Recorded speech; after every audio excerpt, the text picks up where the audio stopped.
Okay. So today we'll be talking about requirement lifecycle management. Requirement lifecycle management is something you do throughout the project lifecycle. Every phase, you'll be managing requirements. Requirement is the bread and butter of a business analyst, right? A business analyst traffic or trades in requirements. What is a business analyst doing? You're talking to stakeholders. Please let's make it complicated. Keep it simple. Life is simple, but life is serious. You are talking to stakeholders, right, to collect their requirement. You are drawing out requirements. That requirement is what you communicate to the people that will implement them. That's who you are. You are in the middle of the stakeholders and the people that will implement, who are also your stakeholders, but they are the implementation stakeholders. So your developers, your designers, testers, and all those people, right? So it's like you are sitting somewhere in the end-to-end, right? Maybe on top of it, and you are making all the end connect, right? One end to the other. You are making the business end connect to the tech end. Since they don't speak the same language, you are there to help make sure that things are flowing. This is what you manage these requirements throughout. Part of requirement lifecycle management, so requirement lifecycle management. Part of it is ensuring that what the developers are doing align with what business wants. So monitoring them to make sure that the requirements they're implementing, the solution components they are developing aligns with what the business expects them to be doing in the first instance. Right? So, or even keeping the requirements, being able to track them, because we started from business requirements, right? Collect business requirement from the C-suite executives, the leaders of the organization. Then you move to stakeholders that, okay, based on what business has said they need, what do each of you need? Your departments, your units, your groups, what do you need? So you have to manage those requirements. You have to make sure the requirements stakeholders are giving you align with business requirements. And then the solution requirements align with stakeholder requirements, and the eventual solution being developed, the components align with all the other requirements. So that's essentially what requirement lifecycle management means.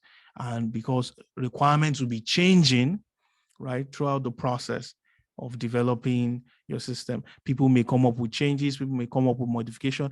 How do you know what has been modified, who modified it, when it was modified, why it was modified? So keeping track of that, all that is requirement lifecycle management. Requirement lifecycle management is one of the knowledge areas. Right? So we've done planning. We've actually also done strategy analysis. Right? So we've covered this, we've covered elicitation and collaboration, business analysis, planning and monitoring. So we are here now. And after this, we have 2 more to go, and we'll be done with the 6 knowledge areas of business analysis. Okay. So some of the things we'll quickly talk about is what it means to maintain requirements, or introduce you to the concept of RLCM, which I've already started to talk about. We'll look at what it means to trace requirements, then how you prioritize your requirements, how you assess requirement changes, right? Whether you should, whether a change should be allowed or not. Right? So whether a change is feasible, whether it will not tank your project, right? Whether it won't sink your project or not. Then how you approve requirements. So that's what RLCM is about, requirement lifecycle management. So this knowledge area describes tasks that a business analyst performs in order to manage and maintain requirements. So I've already mentioned that it's what you'll be doing throughout the SDLC, and it's describing the tasks that a business analyst will do to manage and maintain requirements. So 3 things are key here. A business analyst will be establishing meaningful relationship between related requirements and designs. Right? Remember, the requirement tap started flowing from strategy analysis, conception phase, business requirements, and that tap will flow until it gets to the solution component where the developers actually implement it, not just the solution requirement, the actual implementation. So the business analyst is responsible for ensuring or establishing meaningful relationship between requirements, making sure these requirements are connected. Business analyst is responsible for assessing changes to requirements and design when changes are proposed. We'll talk about this in great detail later. The business analyst is also responsible for analyzing and gaining consensus on changes.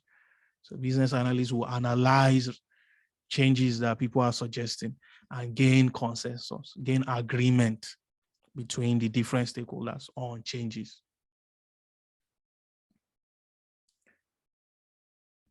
The purpose of RLCM is just to make sure that you see business, stakeholder, and solution requirements and eventual designs are aligned.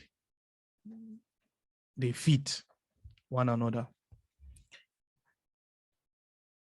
Okay, so that's the goal here. We don't want to do anything that is away from the scope of the project. We don't want to do anything that is not adding value to business. We don't want to waste resources. We don't want to waste people's time and waste organizations' money.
Hello, we're not hearing anymore from my end.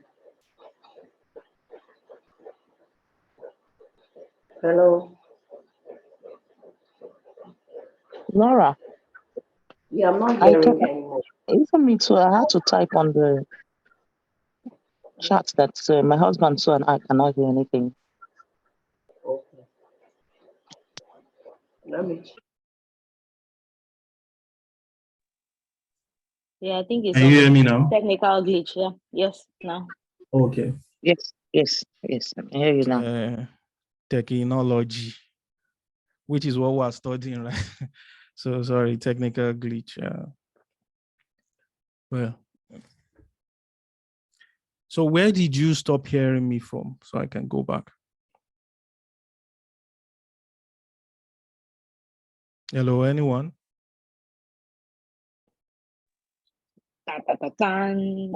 To know if you are paying attention.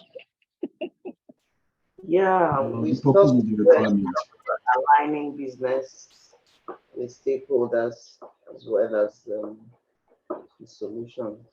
Okay.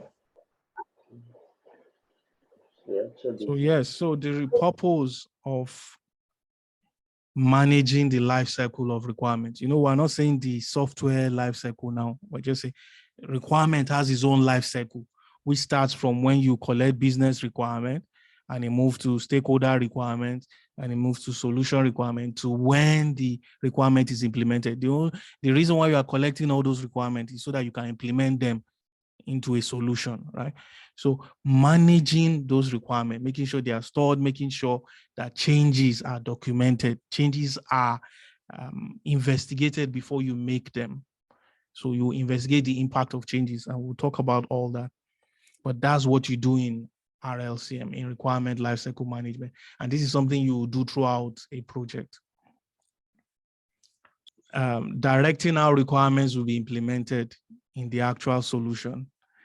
So one of the things you are doing as a BA is you are directing the developers, right, to make sure the requirements are implemented the way you collected them. Because remember, you're the one who elicited them, or your team elicited the requirements, and you know what the stakeholders want, the business stakeholders. So one of the things you are doing here is monitoring, then directing how those requirements will be implemented in the actual solution.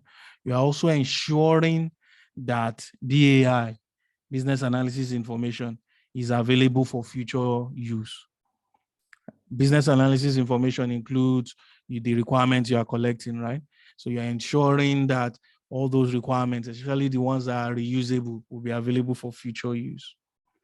So a key part of RLCM, which many times comes out in interviews, if the interviewers are, big BAs, like tough, I shouldn't say tough, but knowledgeable BAs. One thing that comes out many times is, well, do you know about tracing requirements? That's the fancy question that they like, something around this space.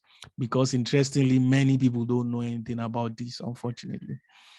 Many people go through different BA trainings and they don't know how to do this, or have never done it, or don't even know what it means, right?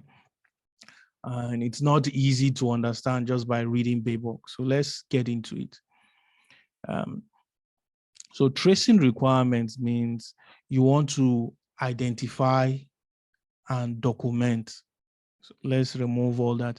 What you want to do is you want to know the father, the father or the parent, and the children and grandchildren of a requirement. You want to trace the lineage. I think we have talked about this before in this training. So you want to be able to trace the lineage of a requirement, the generation, the lineage, to know this solution component we are trying to implement. So we want this software to be able to upload, to allow us upload maybe tax document, right? How did it even come about, right? So what solution requirement led to this implementation? And that solution requirement, what stakeholder requirement led to that solution requirement, right? So you are tracing it back to the source. Okay, that stakeholder requirement, what business requirement led to a stakeholder coming up with that stakeholder requirement, which led to the solution requirement, which led to the actual solution implementation that we're looking at. That's tracing. So what you are doing is you are tracing a requirement, you are tracing the lineage, the generation, to know where it came from, the source. Right? That type of tracing, though, is called backward tracing. And so backward traceability. Forward tracing is where you are from the source of the requirement, you want to trace to the implementation. Right. So from the business, for example, it may be from the business requirement, or maybe you are starting from the stakeholder requirement. So stakeholder Kolawole said he needs something to be able to get tax document uploaded, right? Then you go, what solution requirement did we create from that? Okay, the functional requirement is stakeholders should be able to upload document. The non-functional requirement that came out of it is the document should be of this size, of this format, right? And the upload speed should be able to upload in less than 1 minute. So we are forward tracing in that case. So we know we are starting, for example, from the stakeholder we could go back even a step and start from the business requirement. But in this case, in this example, I'm starting from the stakeholder to the solution requirements that came out of it. Then we now see the solution in practice. Maybe we'll have an app, a tax app where you can actually upload the document. So that is the solution that came out of all the requirements. Right. So in that case, we're forward tracing. We're going from the grandfather or the source to the implementation. If you go back from implementation and you want to know the source, that's backward tracing. So that's backward traceability. So if a requirement is backward traceable, that's what it means. You can go back to the source. And many times organizations want to know this. They want to trace requirements, especially when development is going crazy, right? Everybody is busy developing this, developing that. They want you to be able to look at each solution component or each task a developer is doing and help them trace it back to what business value is this bringing. So what is the business need or the stakeholder requirement this thing is addressing? So that we know that that developer is not just doing something he came up with. And we know that the developer is not wasting our time. So part of the things you'll be doing regularly may be monitoring these things. A developer will say, okay, based on this requirement, the developers will do things that you may not even fully understand as a BA. So you have said, okay, you want to upload document. The developer might say, based on this requirement, we need this server space. We need to connect. We need to do a PHP script that will do this SMTP, and they're using all those technical things. So they will break your own requirement to their technical things. Sometimes your job will be, okay, Mr. Developer, quick, let's meet. This server thing you are doing, from what requirement did it come from, right? From all these requirements I've written, which one does it map to? Which one does it connect to? We say, oh, it's because you asked us to do upload document, right? And you gave us those specifications. So we need all these things. Okay, then you write it out. Okay, this is this task. What this developer is doing is because we did this and that. So sometimes it is that way. Sometimes the developer will already write the task under your own requirement, so you don't need to worry. The developer will put the details of the task there, so you can see that the task they are doing aligns with or is a child, right, is proceeding from your own solution requirements that you have written in plain English that everybody can understand, because not everybody will be able to understand what the developer is writing because they are using technical things that not everybody uses. Right? But there are instances where the developer wants to do something else, maybe an extra work, something that is also proceeding from your stuff, but the developer may just create it as a task and you won't know why, or you may not be able to link it. So in those kind of settings, your organization expects you to be able to backward trace. Please tell us what is the business value of these things that they are doing. Please go and help us ask them, those people in the other house called developers, that are always throwing party and doing things and collecting our money. Please, what are they doing there? And then you will go there and say, okay, the developers are my friends. After all, I'm the BA. So Mr. Developer, please come to this corner. What are you doing here? And how does it connect with all these things that I've written? And the developer will say, no, it's from this your task. We are doing this web thing and this API thing or this technical thing that is connecting this.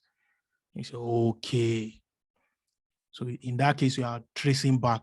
Then you will now look at that your task or that your requirement and say, okay, this solution requirement that I wrote is from this stakeholder requirement. And this stakeholder requirement is implementing this business requirement. So this is the business value is doing.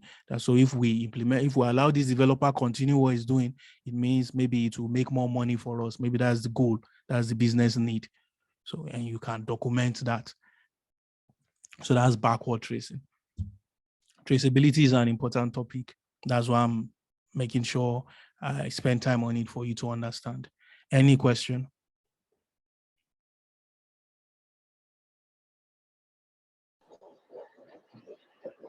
Sorry, please, I have a question. Go ahead. So I was just thinking, as you were talking about this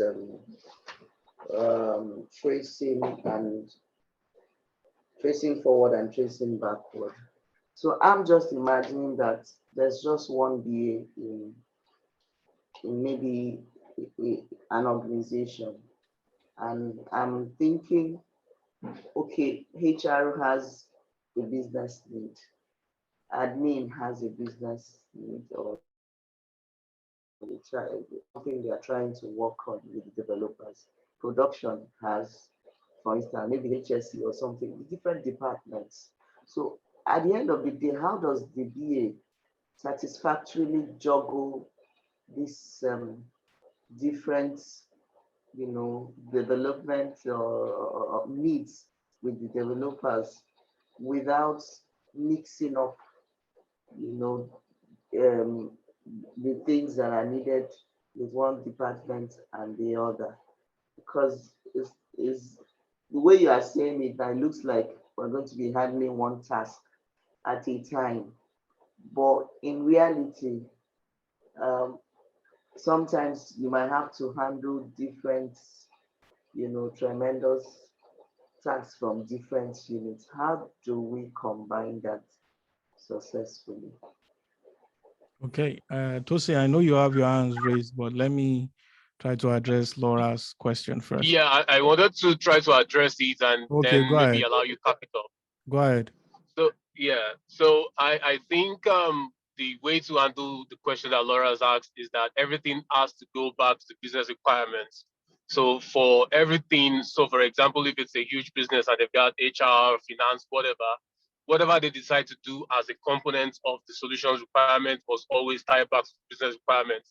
So whenever they're doing anything or making suggestions that doesn't tie back by your mapping as a business analysis, we would just bank it like the prof likes to say, or we just discard it, without pushing it, without making nonsense of what they're trying to say. Or everything must always tie back to the scope of what we're the scope of the solution that we're trying to profile, or the scope of the risk that we're trying to analyze. So thank you. That's the point I wanted to make. Okay, thank you very much for that. So Laura, in addition to what Tosin has said, some of the questions you have asked would address already here, right? So under this particular knowledge area. So I would say let's continue, but please keep that question in mind in case somehow it is not addressed fully, right? So that at the end of the class, you can ask again. Okay, Laura? So that we can, in case it's not addressed fully, please don't waste the question. Every question is a good opportunity to learn something. Winifred, you have your hands raised.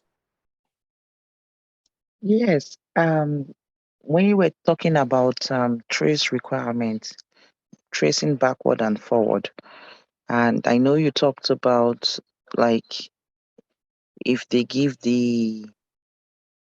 let's just assume it's a software company, do this for us. And you also said when you were teaching today, you said this trace requirement helps us to know if really what the software people did or the company we gave to resolve this issue, like this is what we need to do this for us. So we want to find out what he has done. Has he solved what we asked? When in the process of doing checking, we now discover that he added some what they call it, some new inputs. I'm going to use the word like we told him to build a software where we can see database of all the students. And when we click on one, student, we can see everything about the student. But he went further to do some other things on his own that he feels that would be of good, would help the company, but it's not part of what they require. But based on his experience, he's looking at, they might need this thing, or let me just add it, even based on, but tracing it now, the BA person has saw that this is not part of what was required. But if the company is able to explain to him that it would be wise to have this too. Do you think it's something that the BA should add and explain to the company, or you should just strictly just stick to what they asked? I don't know if you understand my Yes, question. I understand your question. Okay. So thank you for that question. Number one of the things you are doing when you are tracing requirements is you are monitoring. And we all know the meaning of monitor. When you were in school, secondary school or primary school, some of you have been class monitors. And your role is to be watching everybody, so that as they make noise, you maybe write their name down or you say something. So to cease and desist, that's what you're trying to do. You are trying to monitor them so that they stop immediately, not afterwards, not after they have made noise for the whole class. Right? Then after class, you now say you should stop or don't make noise. So immediately you catch them in the act, you stop them. Traceability or tracing requirements, or even what you are doing in this knowledge area of requirement lifecycle management, is monitoring requirements. So you are the monitor, you are watching out for anything that looks like it's deviating from what you have been asked to do. Now, so in that case, it is a bit abnormal, except maybe you are using waterfall approach, where the developer can go and do something and then bring it back, right? And even at that, you are the BA responsible for monitoring the developer. But generally, it will be difficult, if not nearly impossible, very difficult, for you to have a situation where a developer will go and do something else, entirely new features that you did not discuss. Because as he's discussing it, you are working with testers. He has to submit what he's doing to testers who are testing immediately, right? And so they are following step by step. If he has one feature to develop, as he develops a part of it that is working the smallest increment, it will be tested. As long as he's submitting it, it will be tested, and we'll check if it conforms. Where what you are saying can happen, ideally, I'm not saying it cannot happen. Of course, it can happen in an organization, and I'm sure it happens. But ideally, where there's chance for that will be still at the requirement phase, or even when you present the stakeholder requirement or solution requirement to the developers, and they may come up with a better idea, but they will tell you, especially if it's agile, they may say, well, what you are asking, there is actually a better way to do it. We can do this and do that and do that, and you will discuss it. Right? It's not, especially when it's agile, and I'm emphasizing that most things are not set in stone. When it's waterfall, depending on the organization and the environment, you may not be that flexible. For example, if it's healthcare and every stage has been approved, you can't say, oh, you have a better idea. Oh, let me even tell you a funny story. So I remember I had a contract once with a bank in Nigeria, a small bank. And I was trying to help the general manager. I had opportunity to do something for the person. So I was trying to help him do something on his computer. I now noticed that their operating system is old. Many of us know operating system, right? Windows, Linux, Mac OS, your iOS on your phone is an operating system. So the system that runs the hardware that makes the computer works is operating system. The person working on software will be able to explain even more of those to us. So I saw it was using an old version of Windows. I now took the liberty, before he came back. I was still very young student at the time, just doing contract. I now took the liberty to update his operating system. Immediately I updated it, all the banking software on the computer obviously stopped working because that old operating system, the banking software was dependent on that old operating system. It was developed based on that old whatever operating system they had on the computer. And so you should not change it if you want that banking software to still work. And immediately I updated it, the stuff stopped working. The man came back and he was obviously rattled. And he said if he wasn't the GM, if it was someone else, that person would have been fired. Right. So when you have that type of stringent environment where things must be a certain way, you can't say you're a developer. And I was updating this operating system because I wanted to install something for him, right? So you can't say because you're a developer, you come up with a new idea that is better, whatever. They don't necessarily want it. They have their protocols, they have their rules and regulations, they have standards that have been approved, and you have to adhere to it. Now, if it doesn't mean if you have ideas, you can't present them, you have to present them. And again, that's part of what we'll be discussing in this course. We're already discussing around it anyways, but I guess it helps our understanding. So that's part of what we'll be discussing today. The new ideas will be checked again because we have already approved a strategy or a process, and you are coming up with something new. So the BAs and whoever is involved, key stakeholders, will go again and look at that approach. That if we install this or if we take these features, how will it affect the other things before it is approved? But in an agile environment, it's just discuss, right? You just discuss it, and if we like the idea better, the product owner can give the final go and say, yes, this one makes sense more than what we have. So it's rare for someone to just go and do 3-5 features that we didn't plan for and bring it. It's rare because, again, the BA is supposed to be monitoring, which is what this knowledge area is about, monitoring every step of the way.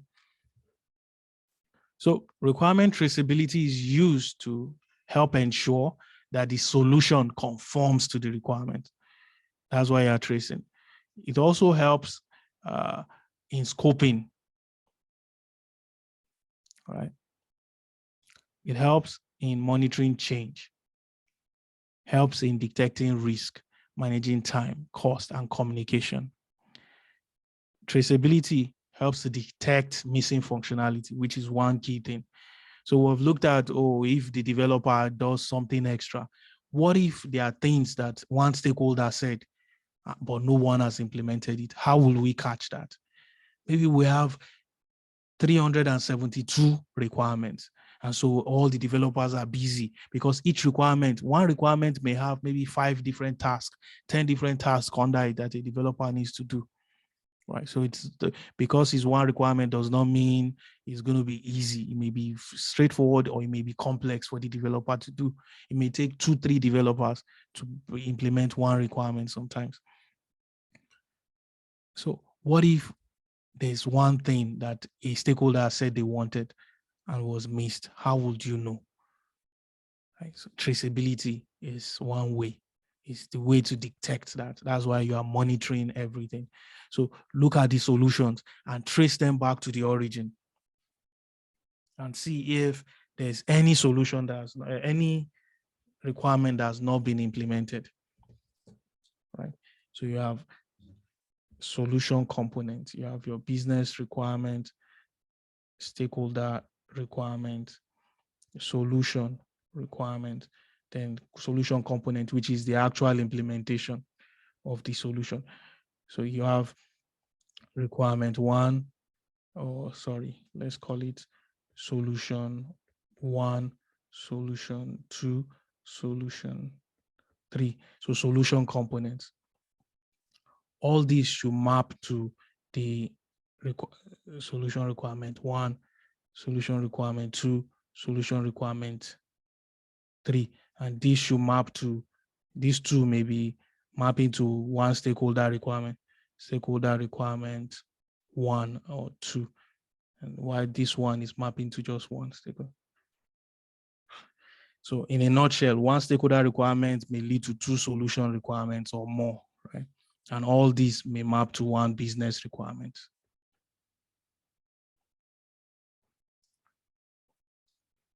Okay. So what if we don't have solution requirement 3? We don't have solution component 3, but there's actually a solution requirement. You see, so we have missing solution component. Tracing requirement will help you know that when you start looking at each solution and you trace it back. Okay, this makes sense. You look at this one. So, oh, okay, this makes sense. This connects. But what's happening here? Where's the solution? You can now ask the developers, right? Or what if you have this? So there's nothing here.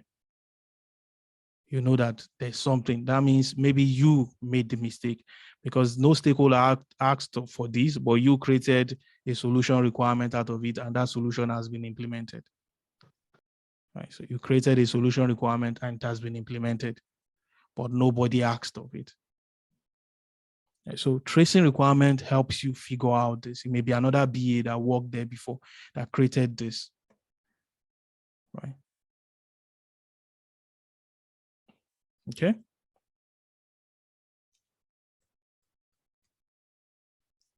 You may have something like this, which is common. There's a solution requirement, like what Winifred just talked about. There's a solution component developed extra, but no one asked of it. No one said we wanted it, so there was no solution requirement. Tracing requirement will help you figure those things out. So that's why it's important to trace requirement. Now, there are softwares, organizations will use different softwares to trace requirements.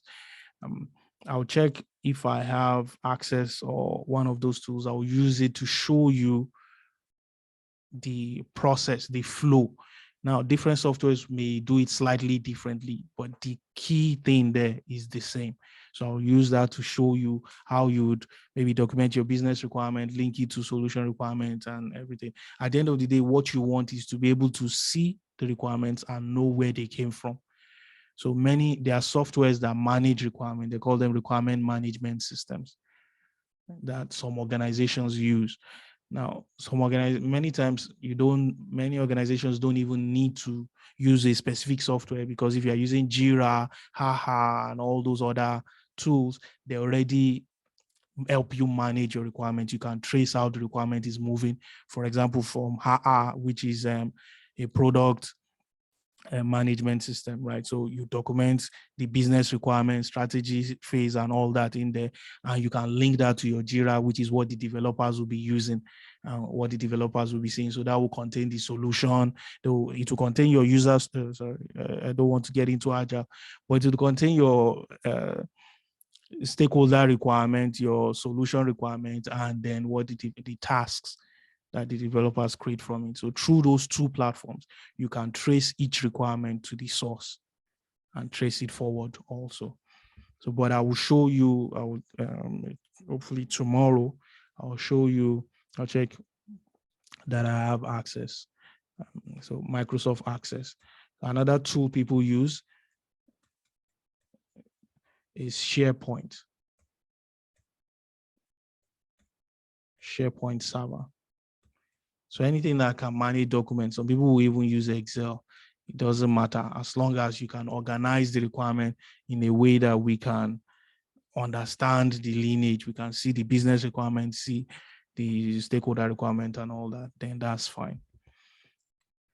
So bottom line, requirement traceability enables reliable discovery of inconsistencies and gaps in requirements. It gives us deeper insight into the scope and complexity of a change. Someone is requesting a change. How do we know what will be affected and all that? Requirement traceability helps us with that. It ensures reliable assessment of which requirements have been addressed and which requirements have not. So that's what I've already explained. So using traceability, you can know which requirements have been addressed and which requirements have not been addressed.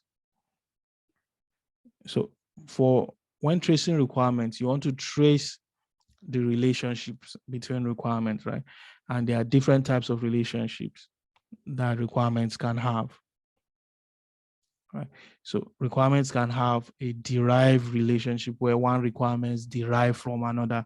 So your solution requirement will come from your stakeholder requirement. You can have a depend relationship where one requirement depends on another. So one requirement depends on another. And there are two types of dependencies. It can be necessity, it can be effort.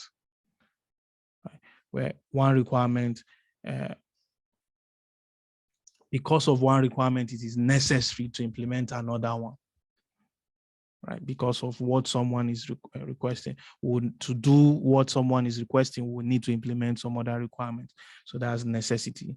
Then effort, maybe because of the work it will take to do these requirements, we'll need to implement something else, another requirement. Then you can have a satisfied relationship. So this is just telling you theoretically the different types of relationship that can exist between requirements, where one requirement satisfies another. And you can have a validate relationship where one requirement validates another. So requirement satisfying another will be this requirement is doing what this other requirement is asking for. Right? Then validate, where you have one requirement checking to see whether another requirement has been done. So you have a requirement to validate another requirement. So maybe there's a requirement about password. Stakeholders want password to be encrypted. Then you have another requirement, maybe in the solution criteria, to check that the password stored is actually encrypted. So that other requirement that you're asking developers to implement, which is check that password are encrypted, is validating the previous requirement. That is saying that password should be encrypted. So it's checking. So these are the theoretical relationships that can exist between requirements. So like I said, I would ensure that I have MS Access and then use that to show us just a quick sample, less than 2-3 minutes, of how you can organize your requirements for traceability. Now, because the software tools that are out there for tracing requirements are many, they are not few, and organizations may or may not use them, right? So you don't know what you need. You may not need to use any of these tools. It will just be the basic Jira, maybe something else, maybe something you can manage on Excel yourself, or you can even use MS Access, which I will quickly show you. You can use MS Access to manage requirements yourself if it's something, because sometimes some organizations will leave it to your discretion to manage requirements. So you're collecting requirements, maybe especially when they are focused on a project, right? So the requirements for this project, they will leave you to manage it. As long as at the end of the day, you can provide the information they need. So they won't even tell you what tool to use. It's up to you to figure out what you want to use. So in that case, you can use whatever you are comfortable with, as long as you know what you are doing in terms of why am I doing this and what do I want to see by doing this. So in case they ask me someday that why are we implementing this requirement, can I go back to that tool I'm using to trace back and say, we're implementing this requirement because because this person requested it and because of this business requirement or this business need. So can I go back to say that? So the next step is to maintain requirement. And in this case, what you're doing is retaining accuracy and consistency throughout and beyond the change during the entire requirement lifecycle. So maintaining requirement just means you are retaining accuracy. You want to ensure that the requirements continue to be accurate, right? Because so many things are happening when you are developing software or a solution, right? So you want to ensure that the requirements are still accurate. The attributes of requirements, which we already mentioned, right? The source of the requirement, the owner of the requirement, are those things still accurate as things are changing, right? So that's what it means to maintain requirement. It also supports the reuse of requirements in other solutions. So that's one of the reason why you're maintaining requirement, to make sure in some cases you'll be able to reuse those requirements in other solutions. So a requirement that represents a need that you will use, a requirement that you will need to reuse, or a requirement that represents an ongoing need, must be maintained to ensure that it remains valid over time. So a requirement that you are using and you continue to use, right? You must ensure that it's valid. You must ensure that you are maintaining it.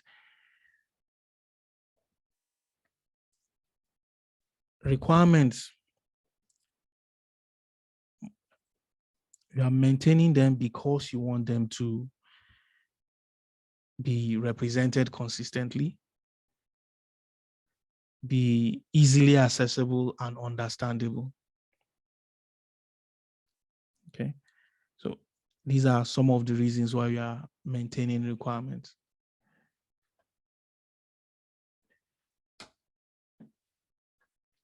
When do you maintain requirements? You maintain requirements after a change has been approved. So someone has come to say, oh, we want to change something, and you have looked at your governance and you have gone to the decision makers and they have approved that change. You have, of course, before you even do that, you would have done impact analysis. You'd have checked that that requirement is not causing any trouble, right? Before you recommend the requirement to whoever is the decision maker to decide on.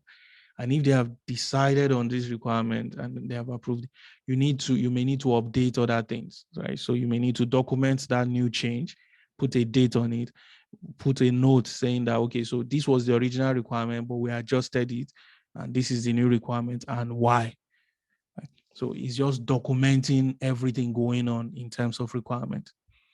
You also want to maintain the relationships among requirements or set of requirements. And we've talked about the different types of relationship. Requirement may validate one another, and that requirement may satisfy one previous requirement. So you want to make sure those relationships have not changed, right? You want to make sure, okay, or if they need to change, you want to make sure you are updating them. So, okay, we don't need to implement this requirement to validate this anymore because we have deleted the requirement that should be validated.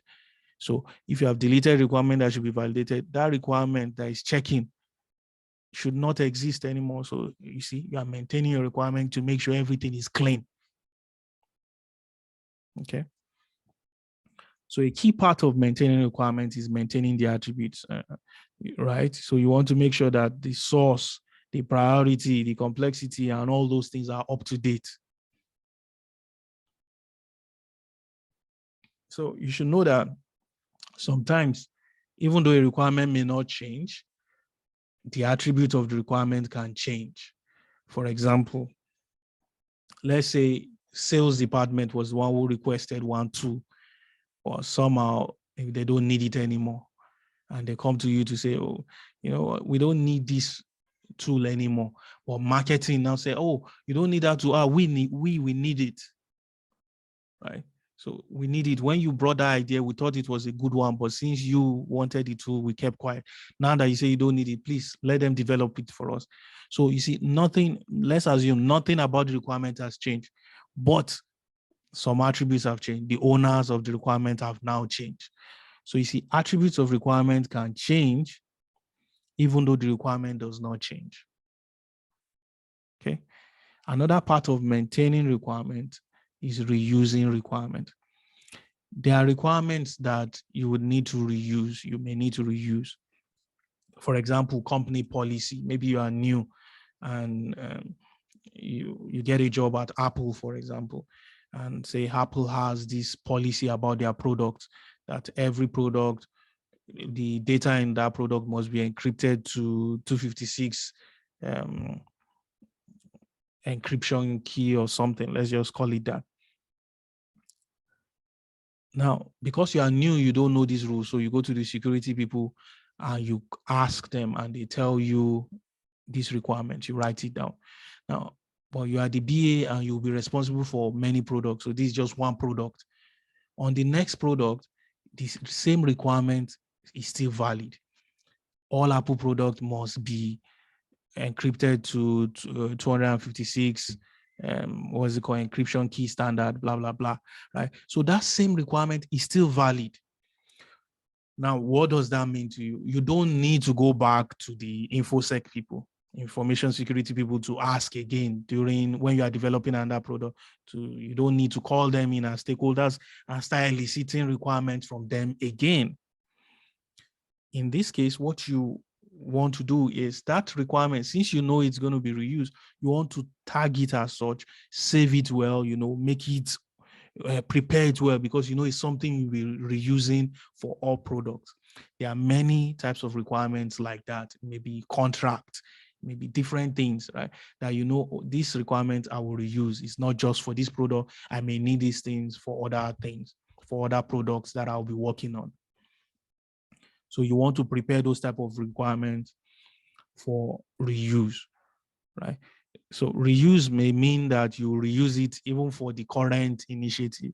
So it may be that another stage of this current initiative, you may need that, for example, that encryption key standard.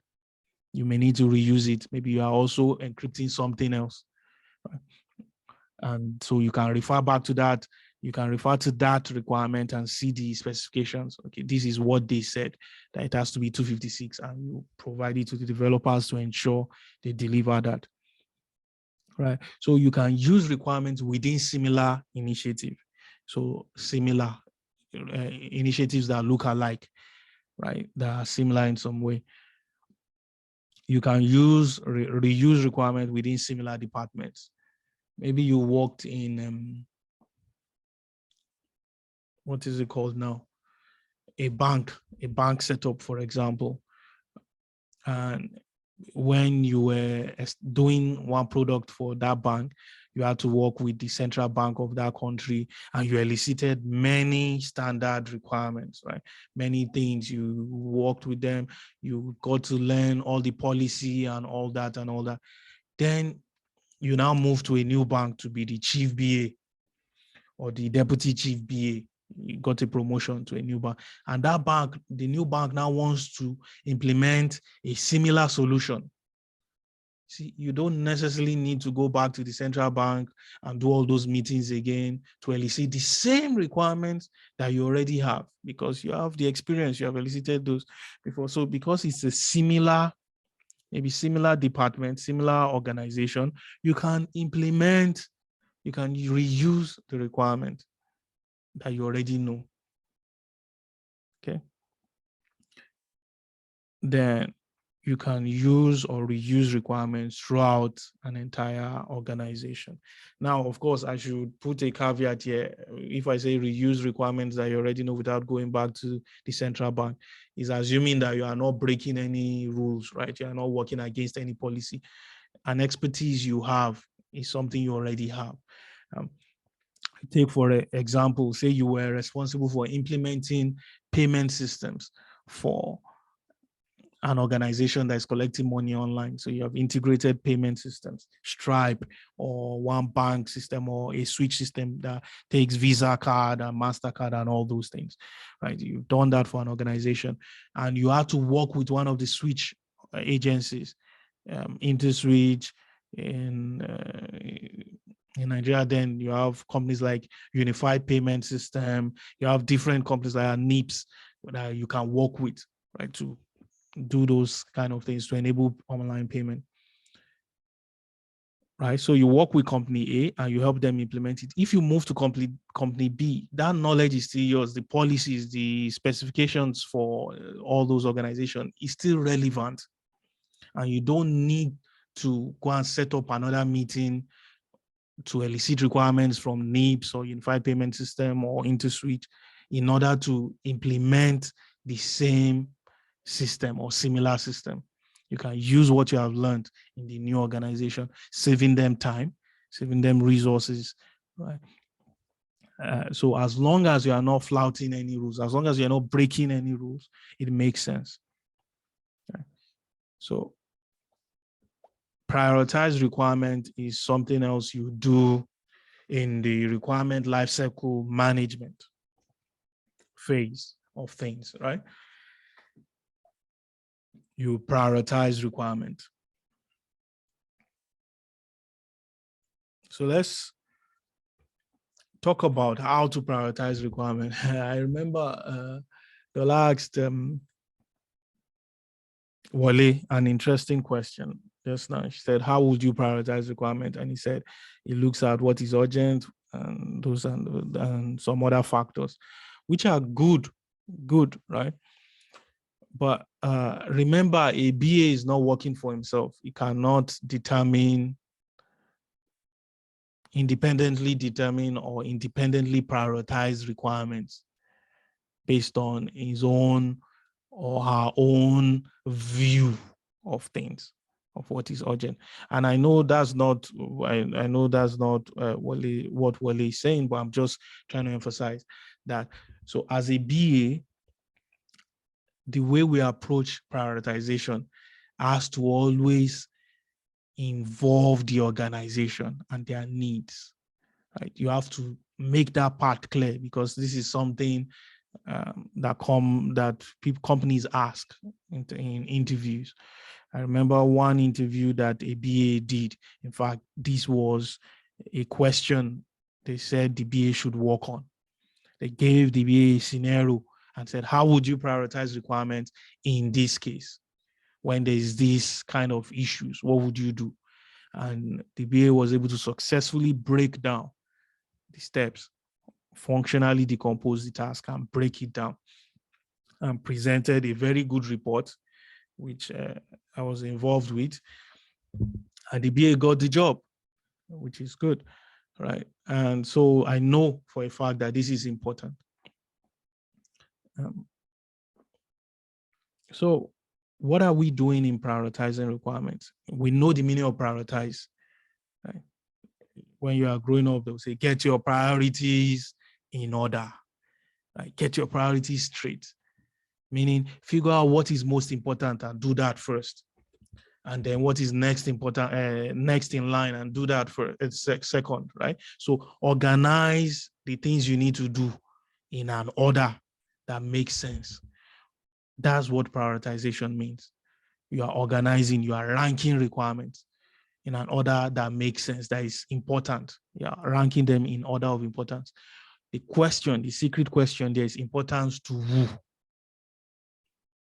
Well, it's importance to business.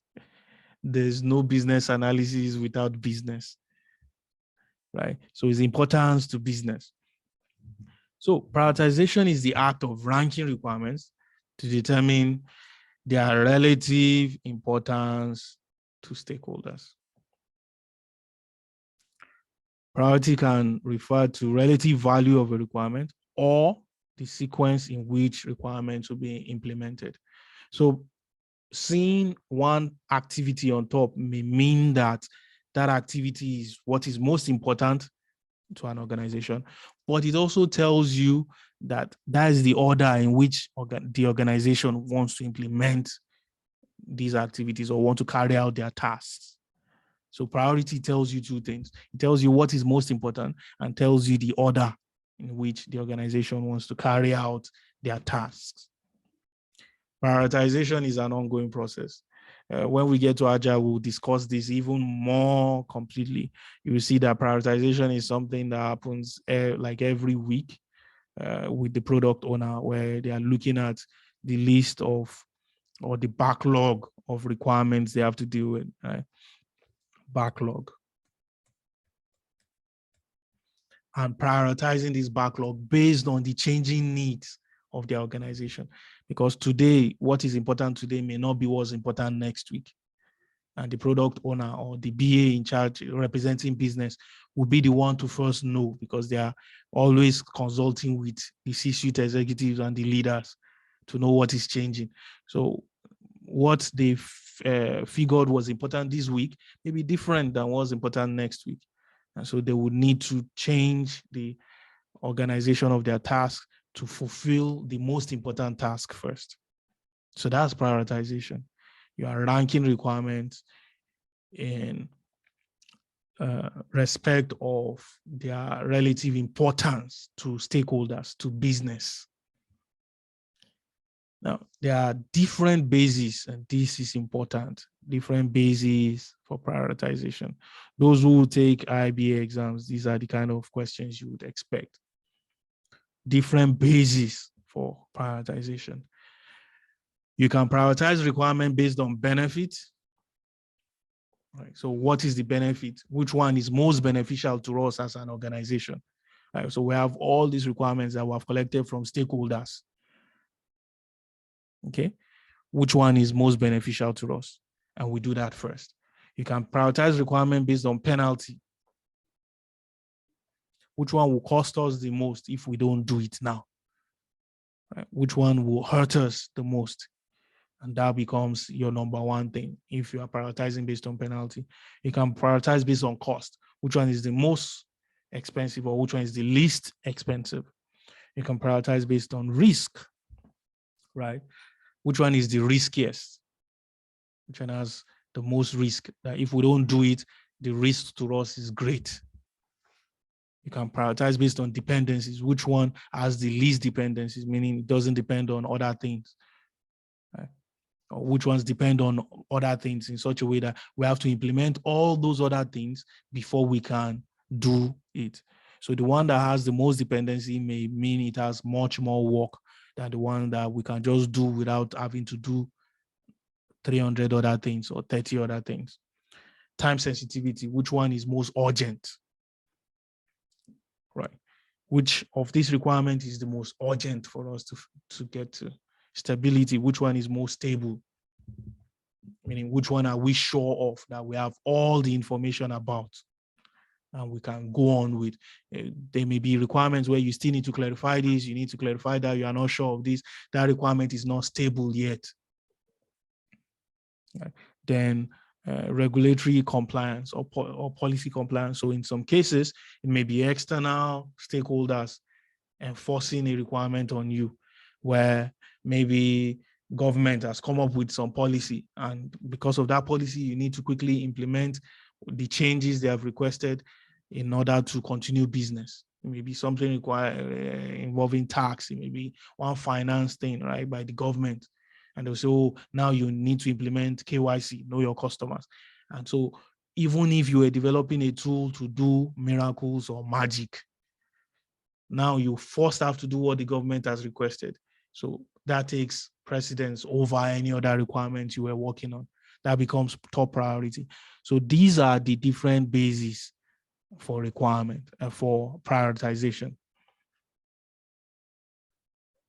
So what is in everything I'm saying, you will see is about what is beneficial to the organization, what will cost the organization most or least, what will affect the organization negatively, right? What will be risky if the organization does not do. So it's about the organization, because as a BA, you are working for the organization. You're implementing business needs, solutions. Okay. So these bases for prioritization are important. Okay. Bases for prioritization are important. So these are things you should know. No one is saying you should memorize all this, but at least you should be able to mention any 3 or 4 anytime if they wake you up. What is beneficial, right? Which one is the most expensive? So cost. Which one is time sensitive? Which one is the most urgent or risky or penalty? So pick any ones and be able to talk about them, right? So you don't need to memorize all. You can always Google when you are working. What do we prioritize by here? Moreover, your stakeholders are the ones that will tell you what they are prioritizing by.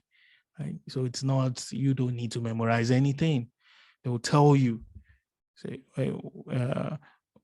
or in some cases, you may not even be the one in charge of prioritization. The product owner may prioritize everything. So these are the things we are doing. Yours is just to make sure you monitor everything and get them done. Okay.